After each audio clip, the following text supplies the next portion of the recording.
Chapter 3 is titled The Silk Weaver. And when we left off, Jack and Annie had just met the young man that was herding or watching over the cows in the field. And now they're on their way to find the silk weaver near the farmhouse. Jack and Annie kept walking across the pasture toward the road.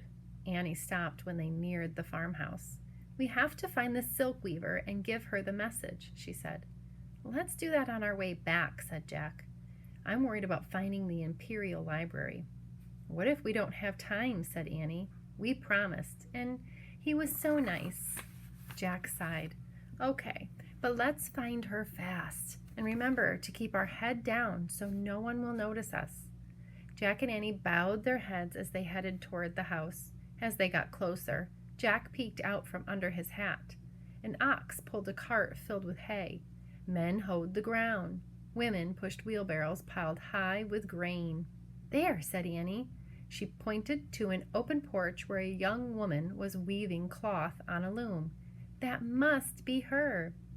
Annie ran to the silk weaver. Jack looked around to see if anyone was watching.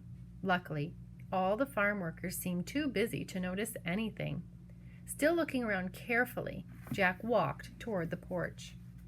Annie was already talking to the silk weaver. "What did he say?" the young woman asked. Her voice was soft but strong.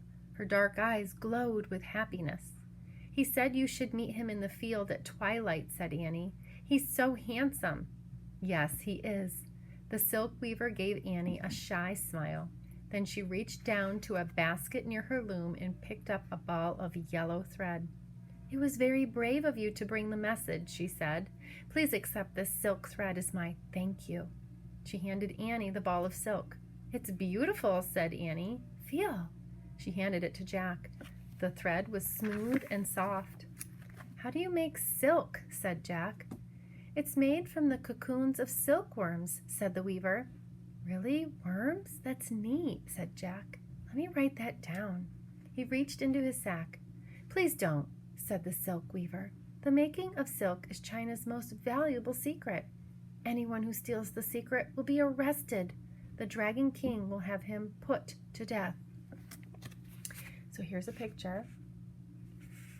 That's the silk weaver, and Jack and Annie, and there's the ball of yarn, yellow silk yarn. "Oops," said Jack. He dropped the ball of silk into his sack. "I think you must leave quickly," whispered the silk weaver. "You have been seen." Jack looked over his shoulder. A man was pointing at them. "Let's go," he said. "Bye," said Annie. "Good luck on your date." "Thank you," the silk weaver said. "Come on," said Jack. They hurried away from the silk weaver. "Stop!" someone shouted. "Run!" said Annie. Chapter 4 that we'll read tomorrow is called The Great Wall. I wonder if the Imperial Library will be on the other side of that great wall. We'll have to find out tomorrow.